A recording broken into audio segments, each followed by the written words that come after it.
Hey YouTube, Peterbilt Knife Guy, and it's finally time to take a look at the CIVIVI Propugnator.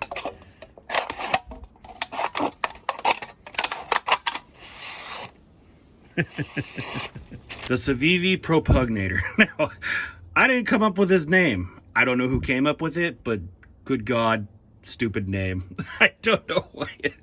But yeah, it's Propugnator.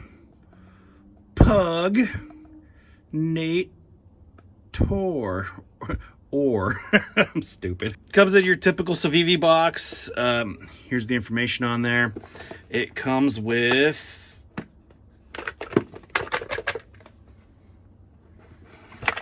impossible to get over open box. Your typical CIVIVI cloths. I'm gonna tell you right now, these are some of the best microfiber cloths if you do YouTube for wiping off lenses and stuff like that. I have like 3 or 4 of these now. Awesome. Sticker, literature, more literature. Probably one of the coolest stickers that I've ever received from CIVIVI. It's like a little Damascus blade there. Cool, good stuff. But y'all know how I feel about boxes. I'm just gonna keep this right there. So the CIVIVI Propugnator, let's get into this sheath first because it's kind of cool, kind of excessive if you want to say so. I don't know how I feel about this whole wavy sheath thing. It doesn't affect it functionally, but visually, I don't know. I guess when you look at that and then you look at the knife, you know something's going on in there. So good sheath, good quality Kydex. The CIVIVI's version of a tech lock on there. I hate these things. It's coming off as soon as I'm done with this dang review. The knife. This is PG Knives, I guess, designed it. It's in D2, and I'm gonna tell you right now, they didn't want to put that on there very big, but it says D2 right there. It is a dual grind. So you got a steeper grind back here and a thinner grind up here with this little relief, like a little mini fuller up here for looks or lightning. I don't really know what it does. Probably some of the better jimping I've ever felt on this knife. It's not aggressive, but it's there. And then I really do like, and maybe it's just the size of my hands, that placement of that for my thumb right there. For it's all around just a very comfortable knife. We do have like a little glass breaker on there. I don't trust these. If you hit a window with this and you don't hit it in like a very small corner or something like that and your hand goes through and you're not wearing a glove, you are gonna have a very bad day. Yeah, the best part about reviewing CIVIVI knives is the fact that they give you a cheat sheet, and it's freaking awesome. So you get 3 different handle materials. You get the black G10, the green G10, and this stuff, which is, it just says polished yellow. Polished yellow what? Don't know. Yeah, fixed blade. Here's your overall length, width, blade length, blah blah blah. You can pause that and read that because yeah, so your D2's 59 to 61, stonewash, reverse Tonto. So yeah, I guess it's a reverse Tonto. G10, now it does have this kind of like milling on here for texture, and you know what? It is super, super comfortable. I'm really digging it. It's got a nice thick stock. I don't know what they said stock thickness was. It says 0.18. Let's take a gander for ourselves. Yeah, 0.18. Somebody told me I need to get caliper. I do have calipers. Where's the fun in that though? This is my first knife with a dual grind, and I kind of dig it. I like the look of it. It's typically not something I would carry, but it just looks neat. It kind of just looks intimidating. How is it going to do slicing? You're going to be a little bit more, the edge is going to be what it is because you got a secondary, grind there. The behind the edge thickness is the same all the way through.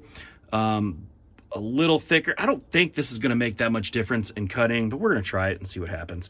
Let's go do something with it because I've never used a knife like this. So let's go see how she does. But before we get into much, this thing did come razor sharp, very very sharp, and that's basically leaning out the knife. I mean, it just effortlessly glides through there. Even on that little hump, very sharp. Good job, CIVIVI. Toilet paper tube, why not? That was more me than anything, but yeah, very. Let's see if we can get a second slice out of it. Yeah, pretty sharp. Half drinking water bottle, thanks to my kid. You know, if you have kids, you know that they take 2 sips out of something and then just leave it for everyone else to pick up. See if we can get a second one out of that. So we did get a second cut. Unfortunately, the water going onto my camera also shut it off. Now for this dual grind. Let's see in cardboard if I can feel a difference between the thicker and the thinner.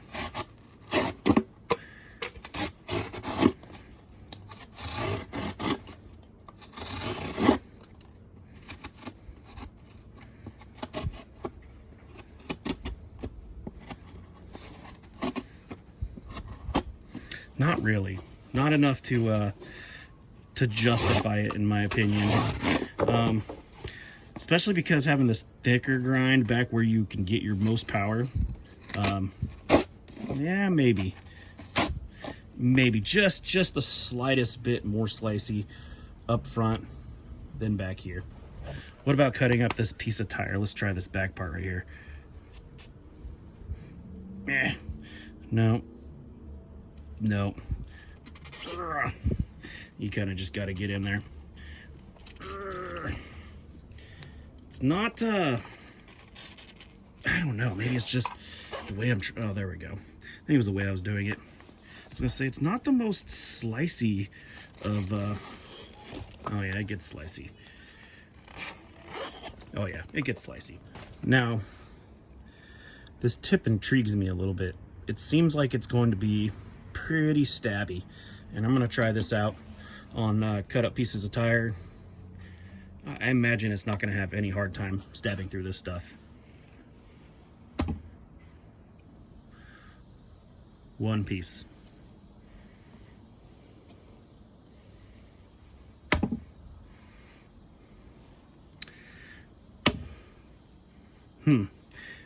Maybe just one piece.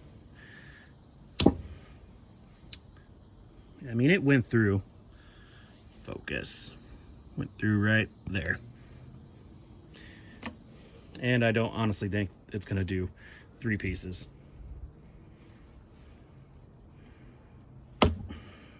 No. If you just bang them through, you could do it. Looks like an Oreo. Now, being the type of knife that it is and the design, I'm not going to do any batoning or anything with it. It's not an outdoors knife. Could you probably use it as one? Absolutely. I'm just going to kind of just carve with it and see how I feel. Like I said, this is the first time with a dual grind I've ever used, and I don't know how I think about it. I do really like that finger thumb hole right there.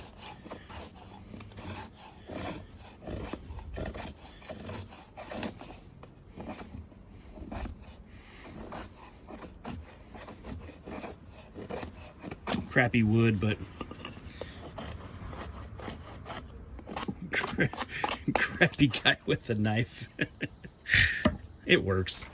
And since everybody hates D2, I'll stab it into this can, slice some of this can, and see what it does to that edge, if anything.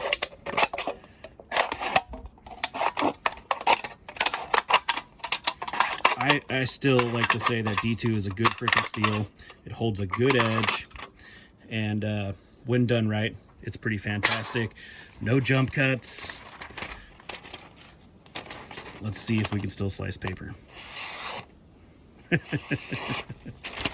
I swear to God, D2 is a highly, highly underrated steel, especially when it comes to edge retention.